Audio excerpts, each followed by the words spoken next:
I'm a brown boy, ਉਹੀ ਦੇਸ਼ rule ਹੈ ਤੇ ਉਹੀ ਸੇਮ ਰੂਲ ਹੈ, ਉਹੀ ਆਸਮਾਨ ਹੀ ਉਹ ਚੇਂज ਕੀਤਾ ਫੇਮ ने। प्यारे विद्यार्थियों नमस्ते, मैं प्रचेतस बत्रा आपका हमारे YouTube चैनल बत्रा क्लासेस पर स्वागत करता हूं। अगर आप कक्षा 12वीं के छात्र हैं और फिजिक्स में आपको समस्या आ रही है तो यह चैनल बत्रा क्लासेस आपके लिए बहुत उपयोगी है। मैं आज से कक्षा 12वीं का कोर्स शुरू करने जा रहा हूं, तो आप हमारे चैनल को सब्सक्राइब कीजिए, लाइक कीजिए, पसंद आए तो हमारी वीडियोस को आगे शेयर भी कीजिए। ठीक, तो पहली जो चीज है मेरे पास, जो पहला चैप्टर है वो है इलेक्ट्रोस्टैटिक। इलेक्ट्रोस्टैटिक समझने से पहले हमको चार्ज को समझना पड़ेगा। तो चार्ज की जो बेसिक डेफिनेशन है वो ये रही आपकी स्क्रीन पे। ठीक, तो चार्ज क्या है? Charge is the intrinsic property of the material.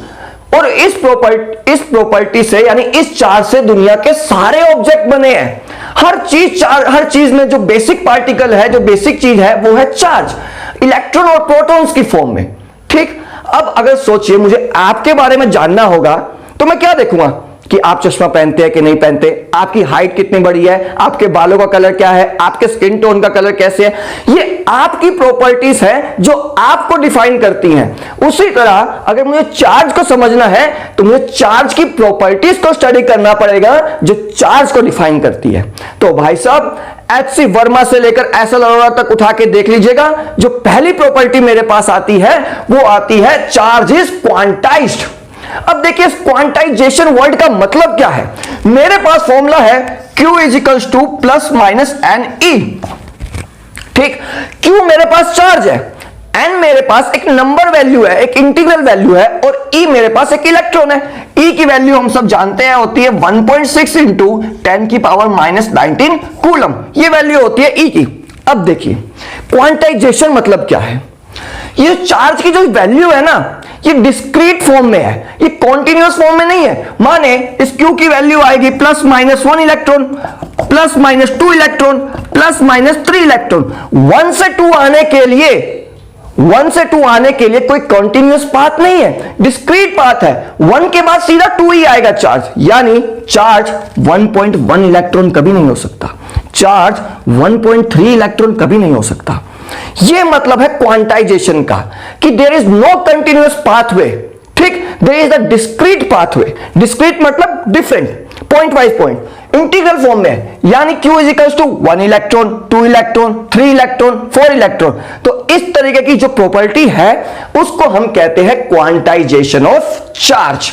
ठीक, अब देखिए दूसरी प्रॉपर्टी।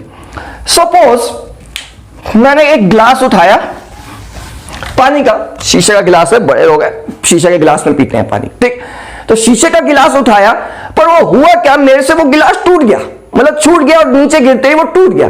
तो यानी ये अगर मान लो मेरे पास एक शीशे का गिलास था जिसमें m था, जिसका मास m था, अब ये गिरते ही मेरे पास n पार्टिकल्स में टूट जाएगा। n मान लो m1, m2, m3, m4, m5।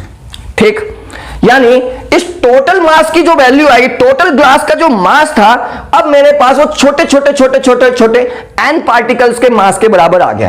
यानी m इज इक्वल्स टू होगा m1 plus m2 plus m3 plus m4, इस तरीके से। ठीक, अब ये तो मास का एग्जांपल है, हम तो चार्ज की बात कर रहे हैं, तो चार्ज भी इसी तरीके का नेचर शो करेगा। जो दूसरी प्रॉपर्टी है मेरे पास वो है addition of charge. Addition of charge क्या है? अगर मेरे पास टोटल चार्ज Q है तो मैं एक बार आपको दिखाता हूं कैसे। तो ये टोटल चार्ज Q इक्वल होगा Q1 plus Q2 plus Q3 dot dot dot dot dot Qn। अगर कोई बॉडी है जिसमें 1 2 3 4 4 n number of charge particles है, n नंबर ऑफ मतलब n नंबर ऑफ इलेक्ट्रॉन्स होंगे या n नंबर ऑफ प्रोटॉन्स ले सकते हैं, तो टोटल चार्ज होगा वो इक्वल टू होगा उन सबके सम के। इस प्रॉपर्टी को हम कहते हैं एडिटिव नेचर ऑफ चार्ज। ठीक है, चलिए अब तीसरी प्रॉपर्टी का स्टडी करते हैं। अब देखिए चार्ज है, चार्ज को हमने तो बनाया नहीं, चार्ज सदियों से बना हुआ आ रहा है जिससे हम सारे इस संसार के ऑब्जेक्ट बने हैं, यानी चार्ज को ईश्वर ने बनाया। अब यानी ईश्वर के बनाए नियम भी मानेगा। तो तीसरी जो प्रॉपर्टी आती है वो आती है कंजर्वेशन नेचर ऑफ चार्ज, यानी टोटल चार्ज जो है मेरे पास सिस्टम का वो सेम रहने वाला है, वो नहीं बदलने वाला। कैसे नहीं बदलने वाला, अभी मैं दिखाता हूं। सपोज मेरे पास दो बॉडी है, 4 कूलम ये रही और 6 कूलम की बॉडी ये रही, ठीक। अब मैंने इन दोनों बॉडी को ज्वाइन कर दिया, यानी 4 और 6 को मैंने ज्वाइन कर दिया, ठीक। यहां पर टोटल चार्ज कितना था सिस्टम में?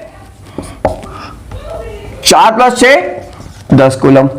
यहां से के बाद जब मैं इनको सेपरेट करूंगा तो ये बन जाएगा 5 और 5, और टोटल चार्ज जो सिस्टम का है वो मेरा 10 कूलम ही रहने वाला है, यानी charge shows conservation nature of law, ठीक। इसका हम कह सकते हैं कि चार्ज इज अ कंजर्वेटिव। अब हम टाइप्स ऑफ चार्जेस के बारे में एक आइडिया ले लेते हैं, ठीक है। चार्जेस का नेचर को अंडरस्टैंड करने के लिए एक एक्सपेरिमेंट किया गया। सपोज मेरे पास एक रोड है, पहली रोड ली मैंने ग्लास रोड, उसको मैंने सिल्क के कपड़े से रब किया, ठीक। तो रबिंग करने के कारण उस पर एक चार्ज जनरेट हुआ, वो चार्ज जनरेट हुआ जिसका नेचर मेरे पास पॉजिटिव था, ठीक। दूसरी मैंने एक प्लास्टिक की रोड ली, प्लास्टिक की रोड भी सिल्क के कपड़े से रब की, तो जो चार्ज उस पर जनरेट हुआ उसका जो नेचर था वो था नेगेटिव। तो यानी ओवरऑल हम देखें तो दो तरीके के चार्जेस हमारे पास है, एक है पॉजिटिव चार्ज और दूसरा है नेगेटिव चार्ज। अब देखिए इलेक्ट्रोस्टैटिक मतलब क्या होता है, यही चार्ज कि जब हम बात करें कि वो रेस्ट में है, सपोज एक पॉइंट चार्ज है मेरे पास रेस्ट में Q, ठीक। इलेक्ट्रो मतलब होता है चार्ज और स्टैटिक मतलब होता है चार्ज एट रेस्ट। तो इलेक्ट्रोस्टैटिक मतलब क्या हुआ, study of charges at rest.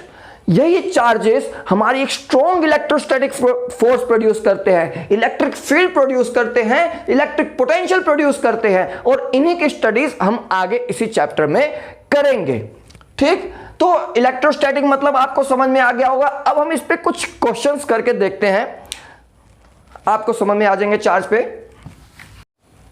Question है हमारे पास, if a body gives out 10⁹ electrons every second, how much time is required to get a total charge of 1 coulomb.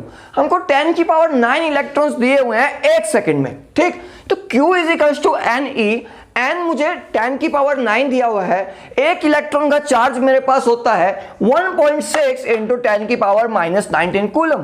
तो इसको सोल्व किया तो टोटल चार्ज जो मेरे पास यहां पर आया वो आया 1.6 × 10⁻⁻10 कूलम। अब इतना अमाउंट जो चार्ज का है वो 1 सेकंड में प्रोड्यूस हो रहा है, और हमको निकालना कितना है, हमको निकालना 1 कूलम चार्ज कितने टाइम में प्रोड्यूस होगा, ठीक। तो इतना कूलम चार्ज 1 सेकंड में प्रोड्यूस हो रहा है, ये क्वेश्चन में गिवन है। 1 coulomb charge 1 second upon 1.6 × 10⁻⁻10 second में प्रोड्यूस होगा।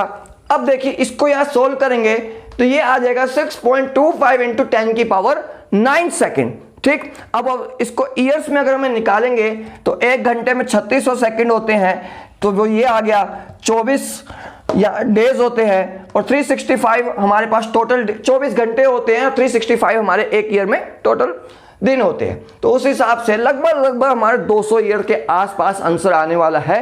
यानी इससे हमें पता चलता है कि 1 कूलम चार्ज कितनी बड़ी वैल्यू है। क्वेश्चन है हमारे पास एनसीईआरटी का, how much positive and negative charge is there in a cup of tea, ठीक। एक कप है मेरे पास जिसके अंदर पानी हमने ले लिया, अब हमें उसके अंदर चार्ज निकालना है कि कितना पॉजिटिव चार्ज होगा या कितना नेगेटिव चार्ज होगा। एक चीज मैं आपको बता देता हूं कि जितना पॉजिटिव चार्ज होगा उतना ही हमारे पास नेगेटिव चार्ज होगा। ये सिस्टम इलेक्ट्रिकली न्यूट्रल हमेशा मेंटेन रहता है, ठीक। अब देखिए कैसे करेंगे, सपोज हम लेट कर लेते हैं कि जो कप है हमारे पास उसके अंदर 250 ग्राम वाटर आ जाता है, ठीक है। एक ग्लास की मान लेते हैं कि 250 ग्राम वाटर एक कप में आ जाता है, ठीक।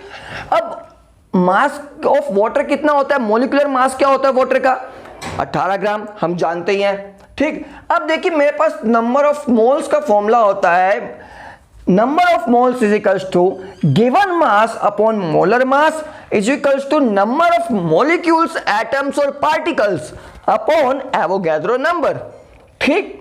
तो अब यहां से मुझे नंबर ऑफ मॉलिक्यूल्स निकालने हैं, ठीक। गिवन मास मेरे पास कितना माना हमने 250 ग्राम, मोलिकुलर मास कितना है वाटर का 18 ग्राम, एवोगैड्रो नंबर की वैल्यू हम जानते हैं 6.02 इंटू 10 की पावर 23। ये मोल कॉन्सेप्ट लगाया हमने, ठीक। तो यहां से मेरे पास नंबर ऑफ मॉलिक्यूल्स की जो वैल्यू आ जाएगी n की, वो आ जाएगी 8.36 इंटू 10 की पावर 24, ठीक। अब ईच मॉलिक्यूल ऑफ H2O, देखो H2O के मॉलिक्यूल्स में, एक मॉलिक्यूल में 2 इलेक्ट्रॉन हो गए हाइड्रोजन का 1 इलेक्ट्रॉन, 2 आइटम है हाइड्रोजन के, तो टोटल 2 इलेक्ट्रॉन। और ऑक्सीजन में होते हैं हमारे आउटर मोस्ट में 8 इलेक्ट्रॉन, ठीक। तो टोटल मेरे पास 10 इलेक्ट्रॉन यहां बन गए, ठीक। आउटर मोस्ट में नहीं, मतलब टोटल इलेक्ट्रॉन्स ऑक्सीजन के 8 इलेक्ट्रॉन होते हैं, ठीक। अब देखिए एक मॉलिक्यूल 10 इलेक्ट्रॉन दे रहा है, मेरे पास नंबर ऑफ मॉलिक्यूल्स कितने हैं 8.36 इंटू 10 की पावर 24। तो टोटल इलेक्ट्रॉन्स कैसे निकलेंगे, इस वैल्यू नंबर ऑफ मॉलिक्यूल्स को इस 10 इलेक्ट्रॉन से मल्टीप्लाई कर देंगे, तो मेरे पास टोटल नंबर ऑफ इलेक्ट्रॉन्स आ जाएंगे, ठीक। अब Q बराबर होता है Ne, total number of electron ये रे, टोटल नंबर ऑफ ये रे, एक इलेक्ट्रॉन का चार्ज होता है 1.69 इंटू 10 की पावर -19। हम इसको सोल्व करेंगे तो मेरे पास आ जाएगा 1.33 इंटू 10 की पावर 7 कूलम इलेक्ट्रॉन का चार्ज मेरे